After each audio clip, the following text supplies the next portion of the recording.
Hello friends, welcome to SY academy. तो friends, हम north east India discuss कर रहे हैं यहाँ पे, और यहाँ पे मामले थोड़े इंटरेस्टिंग और सीरियस हो जाते हैं जब आप सेसेशन की मांग करते हो। सेसेशनिस्ट मूवमेंट्स मींस आपको ऑटोनॉमी चाहिए, लेकिन ऑटोनॉमी भी ऐसी वाली चाहिए कि आपको कंट्री से अलग होना है, आपको अपना कंट्री बनाना है। ये डिमांड जब शुरू हो जाती हैं तो मामले थोड़े सीरियस हो जाते हैं और मिलिटेंसी साथ में आना ही होता है।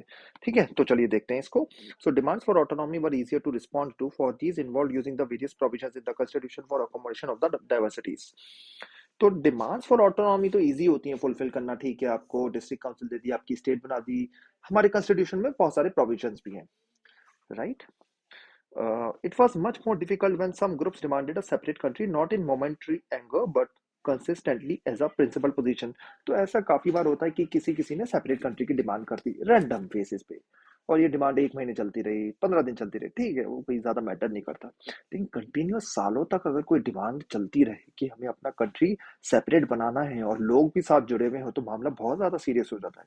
और हमारा country article 1 union of India, जहाँ पे स्टेट्स हैं सब, और हमारे कॉन्स्टिट्यूशन में ऐसा कोई भी प्रोविजन नहीं है जिसके बेसिस पे कोई भी स्टेट कंट्री से बाहर निकल सकती है। फिर से बोलता हूँ, हमारे कॉन्स्टिट्यूशन में ऐसा कोई भी प्रोविजन नहीं है।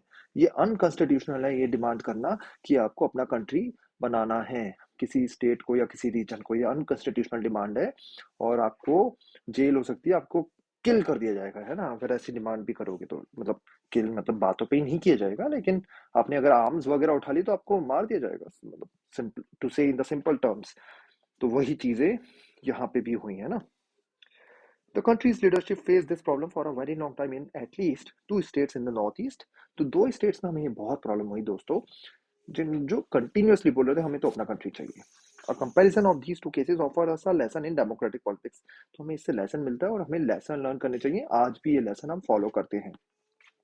After independence, Mizo Hills area was and made an autonomous district within Assam. तो ये इंडिपेंडेंस के बाद मिजो हिल्स, मिजोरम जो है आज हिली एरिया है पूरा। विजिट करिएगा, मैंने विजिट करा है, बहुत ही बढ़िया जगह है। फिर से विजिट करना चाहूंगा। एक तो ये कम से कम वहाँ घूमना थोड़ा आसान नहीं होता, पहाड़ी इलाके है ना, तो बहुत टाइम लगता है। तो 1 हफ्ते के लिए जाना पड़ेगा, ऐसा ऐसा है।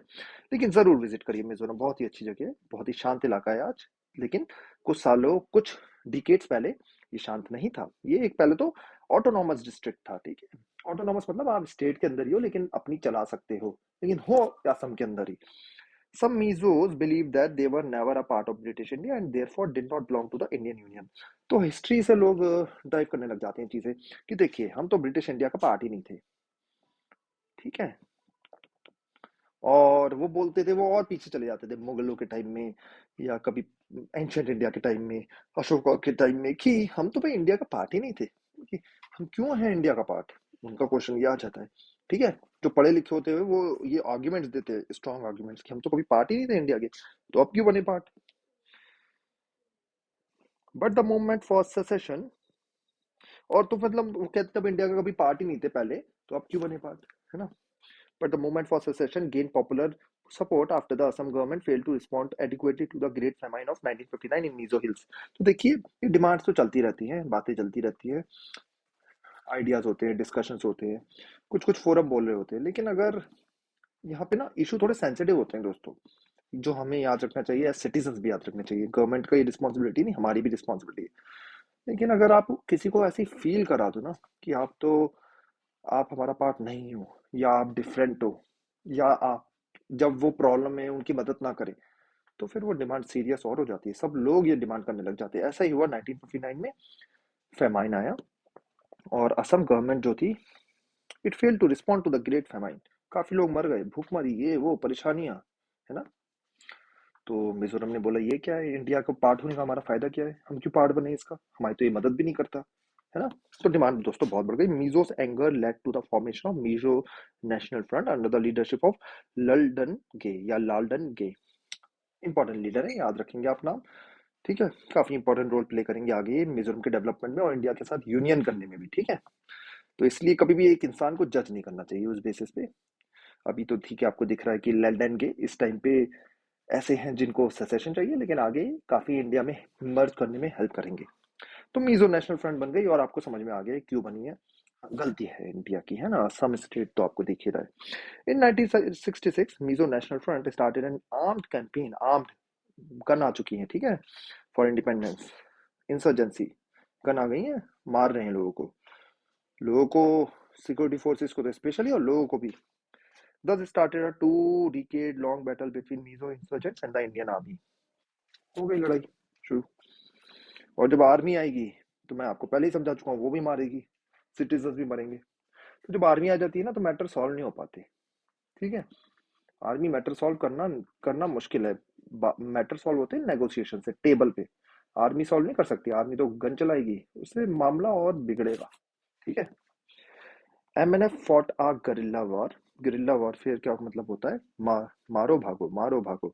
और उस रीजन का आइडिया उन लोगों को, लोकल लोगों को ज्यादा होता है, तो आर्मी कुछ कर भी नहीं सकती, जितनी भी ट्रेनिंग देनी है दे दो, ठीक है। यही प्रॉब्लम अभी नक्सलिज्म में, ये प्रॉब्लम अभी कश्मीर में भी है। दो कश्मीर में थोड़ी बेटर हो गई क्योंकि आर्मी का एक्सपीरियंस बहुत अच्छा हो गया है, लेकिन आर्मी फॉट नहीं कर सकती गरिल्ला वॉरफेयर। पूरी हिस्ट्री है ह्यूमंस की।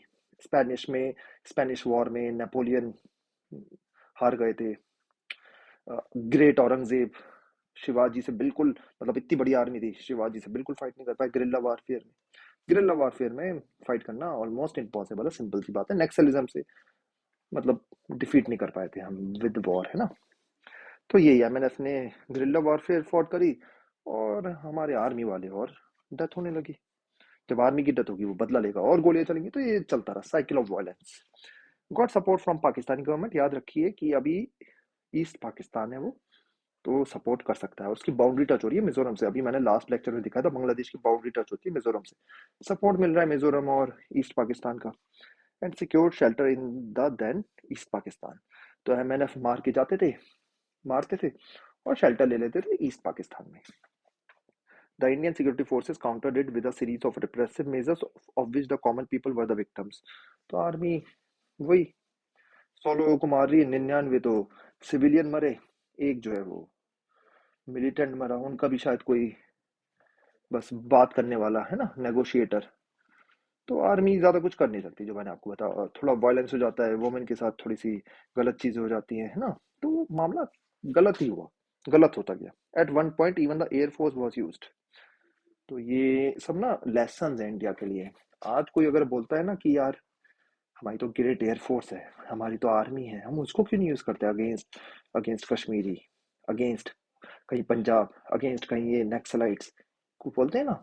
अगेंस्ट कश्मीरी से कहने का मतलब ये था कि जो पीओके से टेररिस्ट आ रहे हैं या मिलिटेंट्स, क्यों नहीं यूज कर रहे। इसके लेसन यहाँ हमने लर्न कर चुके हैं ऑलरेडी, है ना।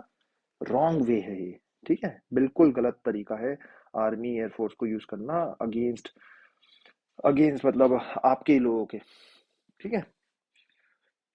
These measures cost more anger and alienation among the people, ठीक है। आर्मी को यूज करोगे, आर्मी का बम गिर रहा है तो वो देख के थोड़ी ना गिरेगा कि मिलिटेंट है क्या है ना। नहीं हो सकता सॉल्यूशन। होप आप समझ सकते हो। एयरफोर्स का यूज अलग होता है, वो कभी और देखेंगे। At the end of 2 decades of insurgency everyone was a loser. MNF भी मर लूजर था, मिजोरम भी लूजर था और इंडिया भी लूजर था। और इंडिया की बेइज्जती और हुई थी यूएन में, पूरी दुनिया में। ये देखो अपने लोगों को ही मार रहे हैं। This is where maturity of the political leadership at both end made a difference. तो मैं आपको एक चीज बताता हूँ। काफी लोग बोलते हैं राजीव गांधी का कंट्रीब्यूशन क्या है भारत में, पूछते रहते हैं। आजकल तो वैसे भी डिबेट ज्यादा चल गए हैं। तो उनका मेन कंट्रीब्यूशन यही है, पीस अकॉर्ड्स जो उन्होंने साइन करे ना अपने टाइम में, पंजाब, कश्मीर, कश्मीर में तो ज्यादा कुछ कर नहीं पाए बट स्टिल उन्होंने ट्राई करा।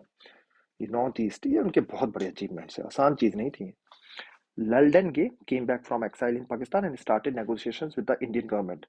तो बात यही होती है, जो समझदार लोग हैं, पढ़े लिखे लोग हैं, हमेशा वो यही कहते हैं कि बातचीत से मामला सुलझा लो, वॉर वॉर से कुछ नहीं होने वाला। आप ये पहले ही कर लेते, है ना। एयरफोर्स की एज होती है, मिलिट्री की एज होती है, उन्होंने क्या कर लिया, पहले ही बातचीत कर लो टेबल पे। Rajiv Gandhi state these negotiations to a positive conclusion. हमेशा याद रखिए, जो बड़ा प्लेयर है उसे ज्यादा झुकना पड़ेगा, इसलिए वो बड़ा है। मतलब मिजोरम की हमें डिमांड ज्यादा फुलफिल करनी पड़ेगी यहाँ पे, ठीक है। 1986 में पीस एग्रीमेंट साइन हुआ बिटवीन राजीव गांधी एंड लल्डन के। As per this accord, Mizoram was granted full-fledged statehood with special powers, and MNF agreed to give up secessionist struggle. MNF ने बोला हम मिजोरम की डिमांड मिजोरम मतलब सेपरेट कंट्री की डिमांड बंद करते हैं, हमें स्टेटहुड मिल जाए, खुश है। लंदन गए, चीफ मिनिस्टर बने, पहले chief minister. This accord proved a turning point in the history of Mizoram. आज मिजोरम हिस्ट्री विजिट करोगे, आपको रियलाइज ही नहीं होगा कि ये एरिया कभी ऐसा था कि हाँ जी यहाँ प्रॉब्लम हुआ करती थी। ठीक है।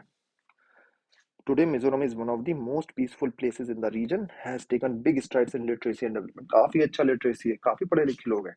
ठीक है। तो काफी सक्सेसफुल रहा है हमारा मिशन। और थोड़ा सा न्यूज़पेपर क्लिपिंग्स पे नजर मारते हैं। ये टाइम्स ऑफ इंडिया, लंदन के to head coalition government, Congress में एमएनएफ का अकॉर्ड साइन हुआ।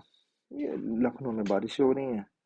इंडिया कंडेम कर रहा है लंका में वायलेंस वगैरह, यहाँ पे एलटीटी का मामले भी शुरू हो रहे थे, परेशानी। और ये देखो, ये पढ़ लेना, गवर्नमेंट ऑफ इंडिया और एमएनएफ ने जो साइन करा, declaration of cease fire bye MNF. ठीक। मिजो नेशनल फ्रंट, उनके प्रेसिडेंट लंदन गे ने साइन कर रखा है। ठीक है दोस्तों, ये चीज हुई और बड़े अच्छे तरीके से हमारा सॉल्यूशन हो गया मिजोरम का, बट काफी वायलेंस वगैरह हुई। ठीक है। तो अब देखते हैं दूसरा केस नागालैंड का, जिसका अभी तक कोई सॉल्यूशन नहीं है। Unfortunately story of Nagaland is similar to Mizoram. और मिजोरम में दोस्तों arm force special protection act भी नहीं है, हटा दिया गया। बहुत ही पीसफुल जगह, बहुत ही बढ़िया जगह। Story of Nagaland is similar to Mizoram except that it has started much earlier and has not yet had a such a happy ending. तो नागालैंड में नहीं हो पाया, मामला वहां पे अलग था। सबके मामले अलग अलग होते हैं, ये भी इशू होता है ना। डिमांड्स अलग है थोड़ी, से वहाँ डाइवर्सिटी ज्यादा ही है नागालैंड में। Led by Angami Zapu Phizo, a section of the Naga declared independence from India way back in 1951। 1951 से शुरू हो गए नागालैंड। ठीक है। Phizo turned down many offers of negotiated settlement, बोलते हम झुकेंगे ही नहीं, है ना, हमें तो अपना देश ही चाहिए, राइट। नागा तो दोनों को आगे तो आना पड़ता है दोस्तों, और बड़े प्लेयर को ज्यादा झुकना पड़ता है, मतलब इंडिया को ज्यादा झुकना पड़ेगा, लेकिन आना पड़ेगा दोनों को साथ पे। Naga national council launched N armed struggle for sovereignty of Nagas. Naga की सॉवरेनिटी के लिए आर्म्ड स्ट्रगल लॉन्च कर दिया। याद रखिए यहाँ पे प्रॉब्लम्स क्या है इंडिया की, यही कि hostile neighbours, east Pakistan, China भी इवन, है ना, और म्यांमार भी, कोई शरीफ नहीं है ना। और सब चाहते हैं कि हमारा थोड़ा नेबर जो है थोड़ा चिंता में रहे, जिससे हमारा थोड़ा फायदा रहे। उसका कभी और बेनिफिट देखेंगे। मतलब समझाने वाली बात यह है कि नेबर कंट्री हमेशा थोड़ा चलती रहती है नेबर्स में, है ना। तो थोड़ा सा ट्राई भी करते हैं कि ज्यादा वो बड़ा प्लेयर ना पड़े, वरना हमारे पे डोमिनेंस करेगा। तो स्पेशली चाइना पाकिस्तान इसमें शरारत करते, बांग्लादेश ने भी करी, लेकिन बांग्लादेश अब हमारे साथ है। तो ये भी हुआ। आप अगर बोलो कि उनके पास गन वगैरह पैसे कहाँ से आते थे, तो ऐसे आते थे चाइना से, ईस्ट पाकिस्तान से, म्यांमार से, ऊपर से दूसरे कंट्रीज भी भेज रहे होते थे इंटरनेशनल। ये तो कॉन्स्पिरेसी चलती रहती है कि इंडिया को ज्यादा डेवलप ना होने दिया जाए, वरना तो पूरी दुनिया पे राज करेगा। तो after a period of violent insurgency, a section of the Naga signed an agreement with the government of India. तो वो भी सेक्शन ने साइन करा है दोस्तों, सब नागाज ने नहीं करा। ठीक है। NSCN, IN, राइट, बहुत सारी वहाँ पे national socialist council of Nagaland वगैरह करके पार्टीज हैं। किसी किसी से साइन हुआ है, अभी नरेंद्र मोदी ने भी साइन करा था, बट मामले अभी भी रिजॉल्व हुए नहीं है। But this was not acceptable to other rebels. The problem is Nagal in Nagaland still awaits a final resolution. तो बात ये है दोस्तों, पीस का क्या मतलब है, मिजोरम में आप जाओगे ना, no violence, no violence. Nagaland भी शांत है, घूम लो, ठीक है, एस्टोरिस, लेकिन वो दिमाग में रहता है कि अटैक अटैक हो सकती है, ये वो। फिर arm force special protection act भी है ना। तो ये सब चीजें हैं दोस्तों, जो अभी भी नागालैंड में प्रॉब्लम सॉल्व नहीं हुई है। अभी भी उनकी डिमांड चलती रहती है, अगला देश चाहिए, दो मिलने वाला तो है नहीं ये, उन्हें उन्हें भी क्लियर हो गया है अब तो। बट प्रॉब्लम क्रिएट कर रखी है, अभी नागालैंड का सॉल्यूशन नहीं निकले। तो हमने यहाँ पे दोस्तों लेसन्स भी लर्न करे हैं कि हमें दूसरे से कैसे डील करना चाहिए, एज सिटीजन भी हमें समझना चाहिए। मतलब छोटी छोटी बातों पे मैं देखता हूँ लोग सोशल मीडिया पे पोस्ट कर देते हैं, वॉर करो, उसे मार दो, ये कर दो, वो सबसे सॉल्यूशन नहीं निकलता। सॉल्यूशन निकलता है एक नेगोशिएशन से, टेबल पे बातचीत से, है ना, जहां दोनों लोग हाथ बढ़ाते हैं। Okay friends, thank you and take care.